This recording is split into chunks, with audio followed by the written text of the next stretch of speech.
You thought it was over. Nah, the Rangers and the Turtles are back, and they are better than ever, trust me. Welcome back to my YouTube channel, and if you're confused, go check out my Power Rangers / TMNT playlist below. I'll put the link in the description. From where we left off, Shredder and Rita Repulsa collabed to attack the Rangers and the Turtles, but they failed, running away to lick their wounds. Shredder has been missing. Everyone has been looking for him. And that is exactly where we continue this story, with KC and Karai battling it out on the rooftops of New York City. But this is an odd competition, because we know the fighting capacity of Karai, and we know the fighting capacity of KC. KC is good in a fight, don't get me wrong, but Karai is Karai. Even she noticed, saying, "Boy, you a big man now, coming at me alone. Where are your 4 bodyguards?" referring to the Turtles. Obviously trying to get under Casey's skin. But Casey is bold. He simply says, "Where is the Shredder?" And she makes it clear, "I haven't heard from my master in a long time, but he's a ninja. Have you tried checking the shadows?" Before launching a new flurry of attacks at Casey, but Casey got the upper hand quick, tripping her over with his hockey stick. He was good. He'd been training. With the upper hand he just gained, he asked her again, "Where is the Shredder?" And she simply said, "Look behind you." But he wasn't falling for that. He's not stupid. Only for him to be knocked out clean by something coming out of a portal. And when he came to, what he saw, yeah, he wasn't ready for it. While all this was going on, the teams, well, they've been bonding. The Turtles had found a way to be walking around like civilians.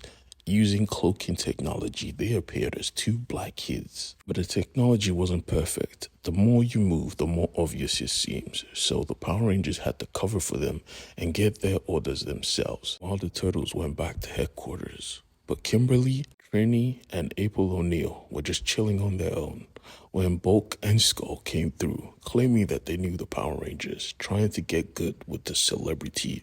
Because if you haven't figured it out, April O'Neil is constantly on TV. She's a reporter, so she's low-key, kind of like a celebrity. Back at the base though, Donnie was worried that he blew his cover, but Billy just assured him, "Yeah, he never caught us, and we're Power Rangers. I'm sure you're safe." But Donnie loved it. He loved the experience of being outside, especially since he was a Power Ranger. He loved being worshipped. He wanted to morph again, so to take his head off things, they went to go work on the Megazords, and they knew that right now they had training to get to, but they knew the training was between Leo and Jason. They would have more fun on their own, and they really were. They had made a game of trading each other's weapons, Leo wielding the Red Ranger's saber, and the Red Ranger wielding Leo's katanas, and boy, they went crazy with it, trading blows like seasoned warriors, because they were. Leo had started screaming with every attack, copying the Rangers, trying to mock them at first, but it was a good distraction, because now Jason was off his game. They had a good training session, and when they were done, they both commended each other on having great skills and fighting abilities, but it was quite clear that all the moves they did, most of them were stolen from their second-in-command, because each of them had someone who was always questioning their orders. Leo with Raphael, Jason with Tommy. But at the end of the day, they both knew, yeah, they would never replace them with anyone else. They were just that skilled. And right now, they were putting their skills to the test, because they had figured out that Casey was missing, and he has been missing for a long time. But at the same time, he goes missing a lot. But this was different. He never told anyone where he was going. He hasn't made contact. And at the same time, villains and monsters are missing off the streets as well. Something was happening. Something was brewing underneath New York City. So Raphael came up with an idea to find out information, because if you want the spice of New York City, you have to go beneath it. And they did. In the sewers, they found a knight protecting royalty. Raphael made it clear they were not here to fight. They just wanted to talk to the king. And the king came out saying, "Of course, I know you're not ready to fight, because as soon as we saw you, we just became cautious. The streets are not safe." And from the shadows, we see who they were talking to, the king himself, the Rat King. And boy, he is dangerous, because even Raphael took a bow at his presence. explaining that they were just here for information and they didn't want to fight. But the Rat King said, I wasn't talking to you. I was talking to the friend you brought with you, because it's been the ranger that has been taking all the monsters off the streets. And as soon as they heard this, they were shocked.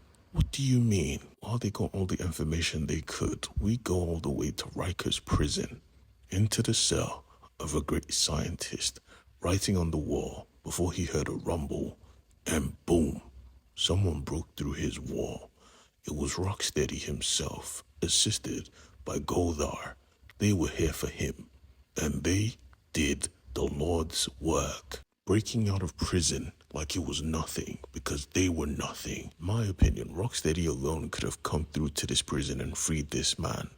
But Goldar, he just wanted the bloodshed, and he was going to get it one way or another, because as soon as they got to the roof, they were greeted by the team, and the team wanted the smoke. Rocksteady simply smiled and asked Goldar, which group do you want? Goldar simply said, any. Just give me blood, before jumping forth with his great sword and striking hard into the ground. He had gotten new weapons, and so did Rocksteady, because he had a blaster and drones. The drones launching laser attacks, but thankfully the Pink Ranger was on deck and she was good with the bow. She took them out quickly. While the battle raged on in front of him, Stockman tried to call his master, but he forgot the Turtles were here and they were not going to let him make contact. He ran off though because he was a coward. As the battle raged on, Raphael thought it would be smart to charge headfirst into a freaking rhino, Rocksteady launching him back with one punch. He had to be picked up by one of his brothers. Casey was here. Casey picked up Raphael and said, hey bro, how you doing? Raphael simply just punched him, asking him where the hell has he been, before saying, bro, don't do that shit again, and hugging him tight and asking him, watch my back as I take down this freaking rhino. Casey was different. Something was off, because he went straight for the scientist, telling Donnie and Trini to step back. He wants to handle him himself. They said, nah, don't worry about it, we can handle it. But that wasn't a request, because as soon as Donnie said that, he knocked him out from the back. Snake move, right? Trini asked him, what are you doing? And he simply said, embracing chaos, power up. And yes, he was the new Ranger, the new Red Extreme Ranger, and he looked good. The battle was still raging on, and Mikey was getting his licks in, and Casey wanted to join the fun. Coming up with his death sights, he slammed it heavy into the ground. A burst of energy pushed everyone back. He was the shit right now. Only bad side is he was on the wrong side, standing against his friends. Leo made it clear, bro, we can't let you leave. But Casey simply smiled and said, you don't want this smoke, bro. Trust me, I am lit right now. We will meet again. But for now, lick your wounds, because when I come back, I'm taking your shells.